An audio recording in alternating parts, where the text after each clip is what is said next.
The most dangerous predator hunts its own kind. The deadliest colonizers in history didn't cross oceans, they colonized their own people.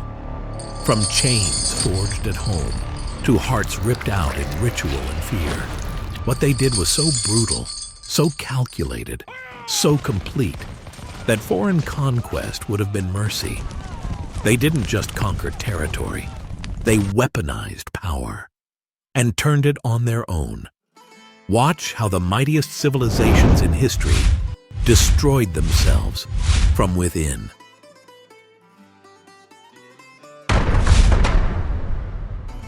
"300 warriors, one impossible stand, the greatest military culture in human history." That's the Sparta you know.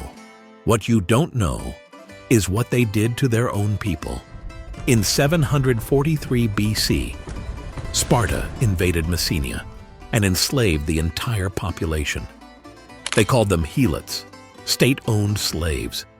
Spartans ruled with an iron fist, whippings, massacres, terror, relentless reminders of who held power.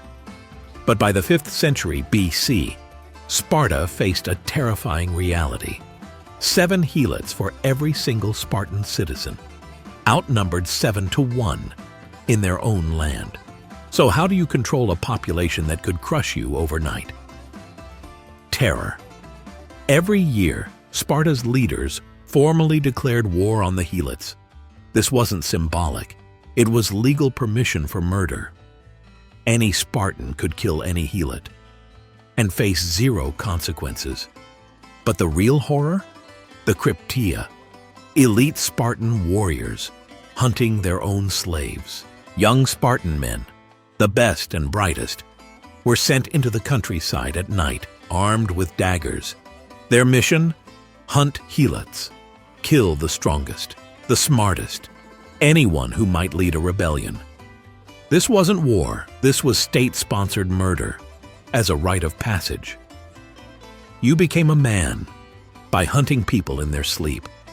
Imagine living where every step outside your home could be your last, where the law was designed to crush you. For 400 years, Sparta ran this terror state. The warriors you worship from 300?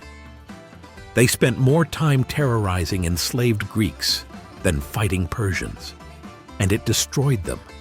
By the 4th century BC, only 1,000 full Spartan citizens remained. They didn't fall to Persia. They didn't lose to Athens. They collapsed from within, crushed by a dwindling population, constant Helot uprisings, and rigid traditions that no longer served them. Sparta had turned their own homeland into a perpetual battlefield, and they lost. But Sparta wasn't alone in weaponizing fear against their own people. Across the ocean, another empire was rising. The Aztec Empire's Flower Wars. In 1428, the Aztec Empire rose to power in central Mexico. Within a century, they ruled over 5 million people across 500 city-states. But the Aztecs had a problem. Their sun god, Huitzilopochtli, he demanded human hearts constantly. Without them, the sun would die. The world would end. And they believed it completely. Imagine waking up every morning, believing that if you don't kill someone today, tomorrow the sun won't rise. Darkness will swallow the earth forever. Every human heart you don't sacrifice brings the apocalypse one day closer. This wasn't metaphor. This was cosmic terror. The priests were convinced that the sun was a warrior god, locked in eternal battle against darkness. Every night, he died. Every dawn, he was reborn. But only if fed with human hearts. Without them, he'd be too weak to rise. The stars would win. Eternal night would consume everything. So the Aztecs couldn't wait for wars. They needed a constant supply, a conveyor belt of beating hearts. So they created the Flower Wars, staged ritual battles where Aztec warriors fought their own vassal states, not to kill, but to capture. The goal wasn't territory, it was human harvest. Cities like Tlaxcala and Cholula were forced to send warriors to predetermined battlefields. They fought knowing the outcome was already decided. The captured were dragged to Tenochtitlan in chains. Then came the pyramids. Priests bent captives backward over stone altars. An obsidian blade sliced through the chest. The heart, still beating, raised to the sky. The body, thrown down the temple steps. 20,000. In a single ceremony. Some estimates say 250,000 per year. The Aztecs had turned their own empire into a human farming operation to feed a god who would never be satisfied. And the hatred this created was absolute.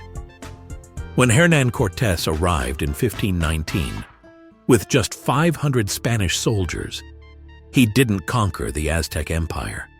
The empire's own people destroyed it. The Tlaxcalans, sacrificed for generations, joined Cortés with 100,000 warriors. They didn't see invaders. They saw liberation.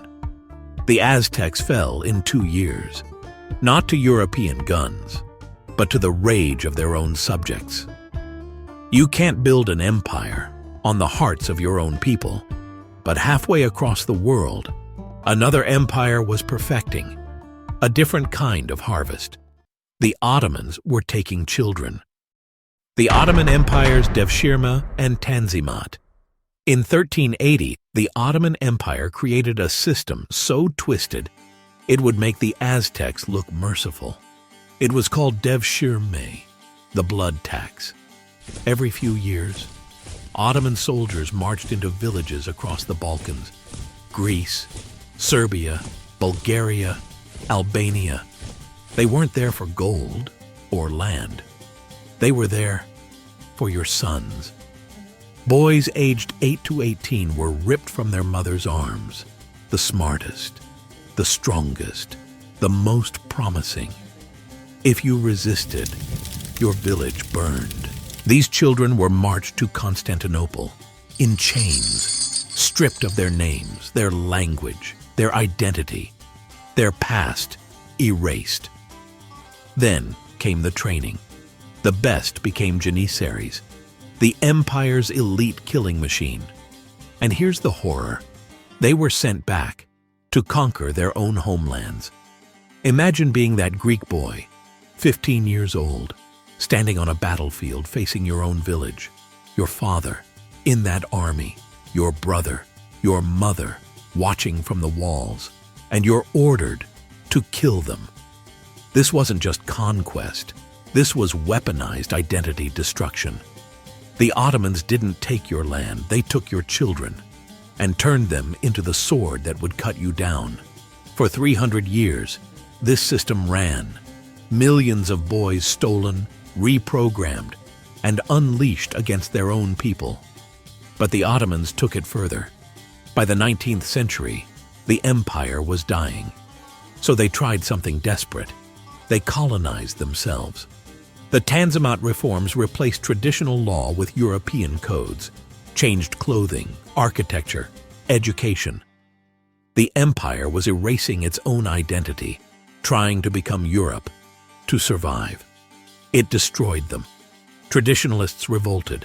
Arabs, Armenians, Turks all saw betrayal. The empire that once stole identities was now erasing its own.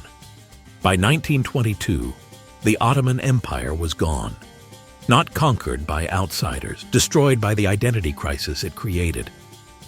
But in China, another empire was perfecting control through a different kind of erasure.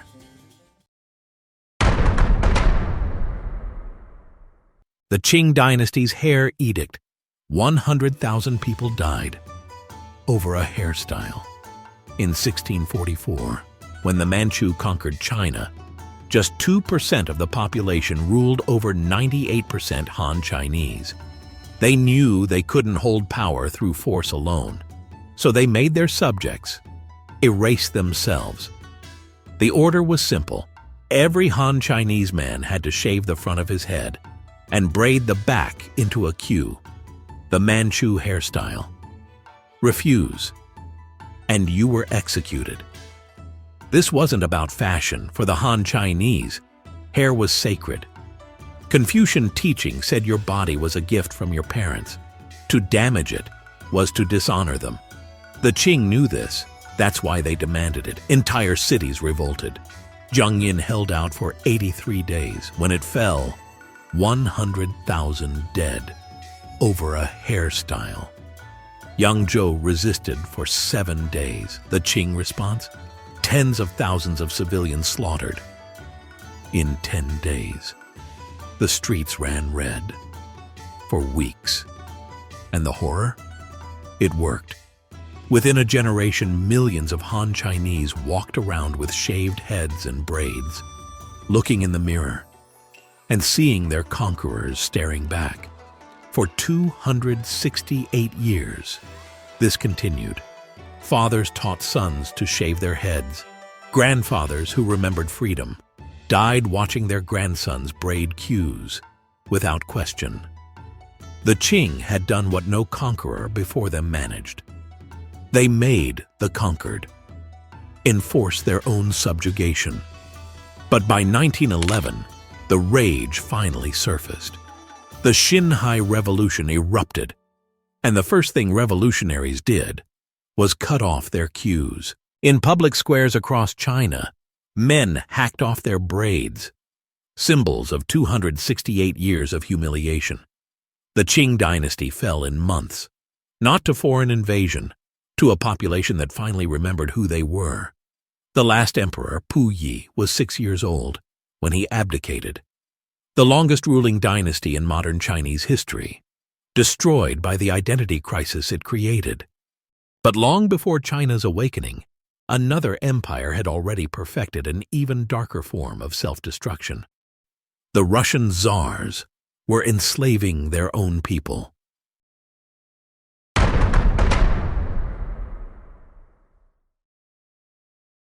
Russian serfdom. Under the Tsars, Russian nobles enslaved their own people for 400 years, then sat in European salons discussing freedom. In 1649, Tsar Alexis made it official. Serfdom became law. And over the next 2 centuries, it spread, until 23 million Russians, half the nation, were property. They could be bought, sold, traded, bred like livestock. A noble could rape your daughter, beat your son to death, separate your family forever, perfectly legal. Because you weren't people, you were inventory.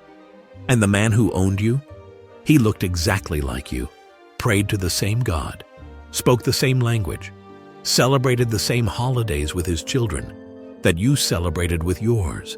Then he sold your son. Nobles played cards and bet serfs like poker chips. Lose a hand? Your family's gone, sent to a new master 200 miles away. They traded human lives for luxury goods, horses, dogs, even gambling debts.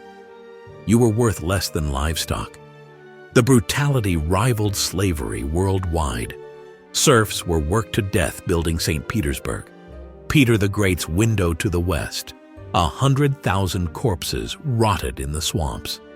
Their bones became the foundation of Russia's most beautiful city. But the true horror wasn't just the brutality, it was the hypocrisy. While Russian nobles enslaved millions of their own countrymen, they sat in European salons condemning American slavery. They spoke French at home. Their serfs' language was beneath them. They read Voltaire, debated Enlightenment, ideals of liberty and human dignity, then went home and whipped people who spoke their tongue. Men discussed Rousseau's social contract over champagne, then returned to estates where they owned humans. They wept at operas about freedom, while their serfs died in fields.